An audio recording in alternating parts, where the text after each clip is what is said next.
Hey All-Stars, we wanted to make sure everyone had a chance to refresh their memories as we jump back into Campaign 1.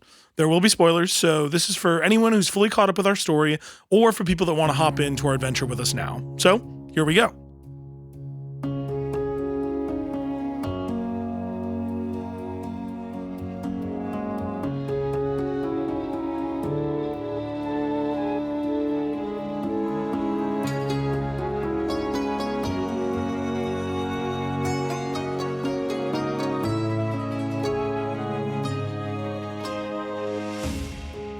Welcome to Bordura, a continent on the world of Program.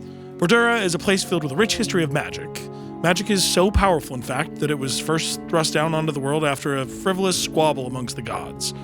This led to random mutations amongst the early population, and a war that lasted a very long time. But that's all in the past, and the present starts in a coastal town called Dublin. Dublin has been having issues with two big things in the last couple months. A group of roving bandits causing trouble for people along the coast, and a random array of small fires being started in the wintry woods to the north. Our adventure begins on Mezaka's Bloom, a holiday dedicated to spring and the goddess of life and nature herself, as the leader of Dublin, Vox Omar Osef, has recruited someone from the big city to help investigate the source of these fires. That's where we meet our first adventurer, paladin firefighter extraordinaire Bilbin Billings. This blonde-haired, blue-eyed, handlebar, mustachioed man is an all-Samaritan boy, and he and Omar head out to look for clues. Bilbin is able to determine that the fires look magical in nature, but not much else, as they're both briefly put into a magical, euphoric state, and Bilbin's pendant is stolen from around his neck. The giggling invisible creature that stole said pendant leads us to our second adventurer, Arthur Page Llewellyn, a man who claims to be just a farmer, but also is a late-in-life sorcerer who's just now figuring out his powers. Arthur is a dwarf from a community that has been touched by the Feywild, and as such has some moss and greenery mixed in with his orange beard and arm hair, along with some sturdy overalls and a straw hat. Arthur is tending to things at his camp in the woods when his pet Tabitha, a little bug-eyed, butterfly-winged, multicolored fairy dragon, comes out of invisibility with her prize. As Arthur is reprimanding her, Bilbin and Omar find them in the woods. After some accusations lobbed about fires and whatnot, stolen items are returned and Arthur offers some mushroom jumble to his new acquaintances. In return, Omar invites Arthur into town for the evening to join in the festivities for the Bloom. Arriving back in town, these three men eventually meet up with Omar's wife Tressa, a kind, strong tiefling woman, their son Reynard, a young wizard's apprentice and sweet kid, Zika, the town record keeper and a member of the Order of the Scribes, and Zika's nephew and our third adventurer, Osgric Thorum. Oz for short, a badass hobgoblin wizard that is an academic, but also a treasure enthusiast. He sports a duster and brimmed cap and has piercings, but also reasonable glasses. Just think like fantasy Indiana Jones. They all share drinks at the Frosted Pike, or Frosty Pike, depending on who you ask, one of the local watering holes, when Tressa notices a figure staring in through the window. Omar, Oz, Bilbin, and Arthur go investigate, only to find a figure standing in the street with glowing heterochromatic eyes. As they go to approach, the figure turns to run through the city streets, leaving a scorched footmark in their path. Seeing fire, Oz, Bilbin, and Arthur take off after the figure. After running through the festival, they eventually corner Saren, our fourth adventurer, and one who we still don't know the last name of. He's a young, white scale-coated dragonborn druid that was only staring at the chili and warmth inside of the bar earlier. Feeling bad about the commotion and chasing Saren through the streets, they all go back to the bar, eat and drink and be merry, and a very drunken Omar asks all four of them to join him in the woods again tomorrow to try and determine more about the fires outside of town. After waking up to let them all in, well, except for Oz, who stayed with Xanth, the group is joined by a distraught Omar, whose son Reynard was taken in the middle of the night by the leader of the bandits, having been left a ransom note signed by the letter D. Search parties are going out into the woods, and Oz, Saren, Arthur, and Bilbin are tasked with exploring the scorched earth while also looking for signs of Omar's son. They head to the woods, finding out along the way that the fires looked like they were at least somewhat produced by someone with small humanoid hands. They then make their way to a shrine to Mezaka, and while investigating there, hear a commotion and see smoke through the trees. The group rushes into action as they find Omar defending an unconscious Reynard from 3 magma methods. Saren is able to grab Reynard, get him to safety, and revive him, while everyone else makes quick work of the elemental creatures before them. After the battle, the group has found themselves in a mystical place, an old village coated in a white mycelium network. This village is what Saren was seeking, as he had visions of a place like this in a nightmare. After exploring, Saren finds himself inside the last standing cottage and ends up finding an old witch's journal that only he could read, that also featured a map marking several locations, one of which was directly on top of his family's destroyed village. While Saren explores, the rest of the group investigates the space, as it appeared the bandits were using it as a campsite. Upon looking at the bodies of some bandits killed by the Mephits, Aunt Zika's Ring of Elements was found, and it was determined that Reynard had been the source of the fires north of town. After some tough parenting, Omar and the gang realized that the city is unprotected, and there are more bandits to deal with. Rushing back, our adventurers find Dublain on fire, and Oz hears from Zika that she is in trouble at the old Records Keep. Everyone rushes through town, heading to help Zika while taking out bandits along the way. Upon arriving at the records hall, the group finds it in flames with an Aarakocra man that resembles a shoebill landing above. He introduces himself as Davin, the D from the letter and the leader of the bandits, and he monologues about being a hateful prick before telling the group that they accomplished what they needed. Davin flies away, and the group run in and save Zika from being burnt alive under a shelf. I did also knock 2 players unconscious from fire damage from the shelf because I forgot they were all level 1 in the moment, and it was silly and scary, and yeah, my bad. The day was saved, although many buildings in Dublain were set on fire. After spending a day to recover and help the city, Aunt Zika tells Oz that she is going to be stepping down from the Order of Scribes, and that she had gotten Oz a chance to take on the Order's trials to become a member himself. Arthur is given a restaurant recommendation by his new friend Padrig, and to meet a man by the name of Finster. Omar also asked the group if they would be willing to deliver a letter for a reward to his sister Ava, a higher-up in New Samaritan City, and the person who had been pushing Omar to add protection to Dublain from the Guardians of Salvation, an organization started by the Vox of New Samaritan City that had become a bit of a catch-all public defense force for their an increasing number of cities and towns in the region. With that, Oz, Saren, Arthur, and Bilbin headed off east to New Samaritan City. After several days of uneventful travel, the group find themselves in Demerara, a stopping point city surrounded by impeccable farm country that is known for its hospitality and local fare. Oz seeks out Hera with the help of Saren. She's a local librarian and the newest Order of Scribes member, so she can give him some tips on the trials. Meanwhile, Arthur and Bilbin go looking for Sambu, the restaurant they were supposed to find, and overhear an intense conversation in the street between some women from the local church and the apparent Vox of Demerara, Geratana Rev, who welcomes them to the city.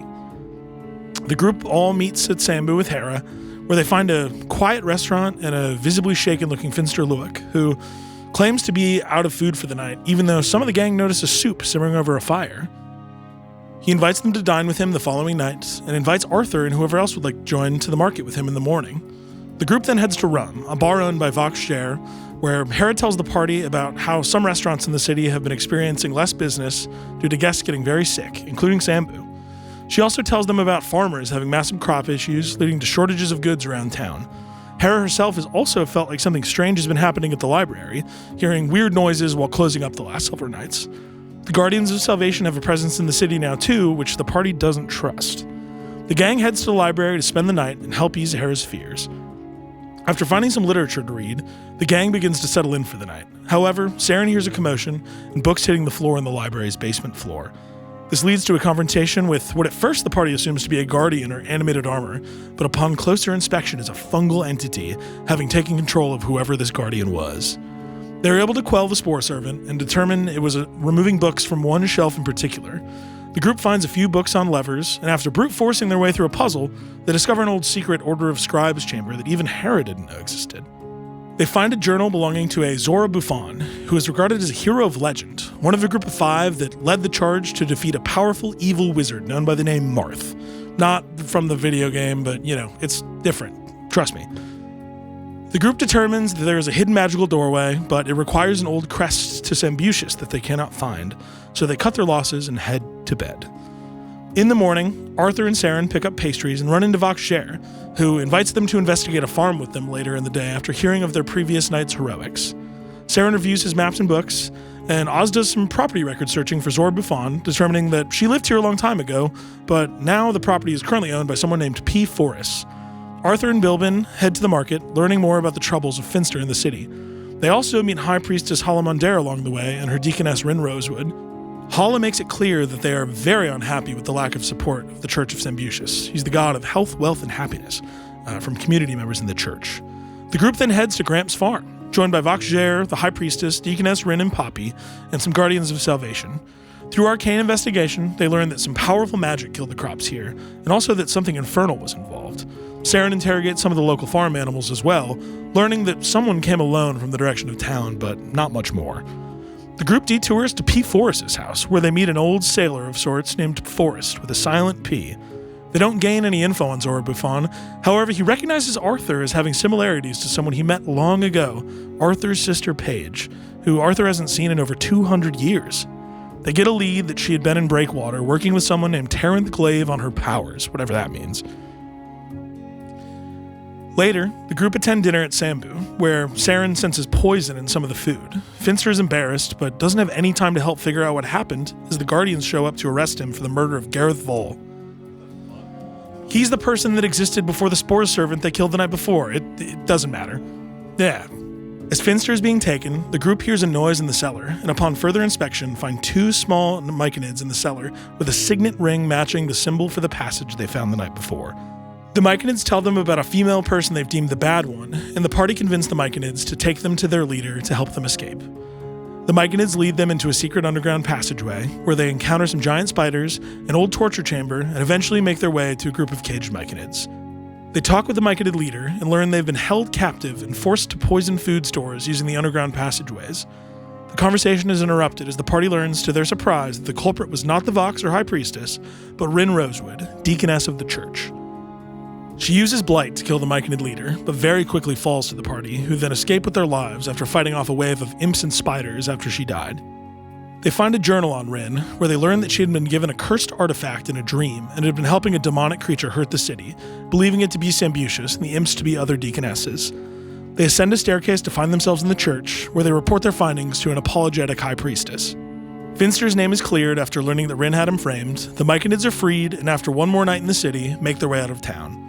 Upon arrival in New Samaritan City, the group head to see Bilbin's mother Catwin, where they learn more about the Douse House, Bilbin's fire station, as well as his father, who died in a kitchen fire when he was younger.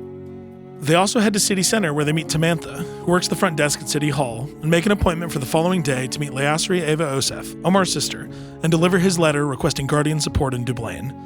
After this, they head to the Douse House number 3 to drop their things and meet Stevie, Often, and other members of the Douse House that Fuse gave silly fucking names before the campaign. Bilbin talks to the fire chief Often and learns just how much debt the Douse House is in, and learns that if they can't figure something out soon, the Douse House number 3 will join other fire stations in closing for good.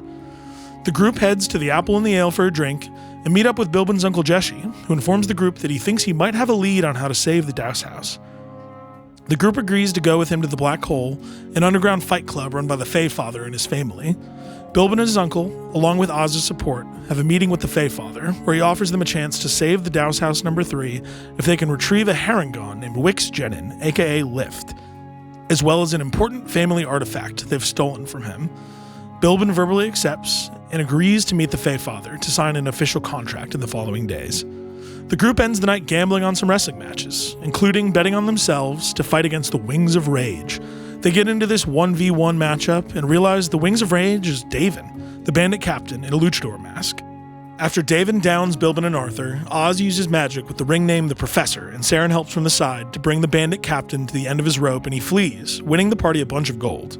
The previous night's good fortune is quickly interrupted by alarm bells in the morning as the Douse House number 3 sees smoke in the distance. The group head off on foot as the rest of the Douse House loads the wagons with a limited staff. The party arrives at Trish's Hot Dishes, Bilbin's favorite restaurant, to find it in flames. After moving into the building and finding Jeshi unconscious, having arrived to help before them, the group jumps into action, only to find that the flames are magical, having been started by 2 fire elementals. After a tough fight, only Arthur stood, looking like the end might be near for our adventurers. However, at the last minute, a group of powerful Guardians of Salvation, including former Douse House member Stevis, arrived and saved the day. The group thanks their saviors and questions their feelings towards the Guardians, and it leads to tough conversations about the Douse House, especially between Bilbin and Oz. Oz and Saren then make their way to College Arcanum, a magical school where Oz meets Erethrian, the leader of his aunt's order and a divination professor at the university. Erethrian reveals to Oz that he has divined him finishing his trials while on a research expedition with Erethrian to Bastion in the Wasteland. Oz determines he will go with, which Saren determines to let Oz share with everyone else.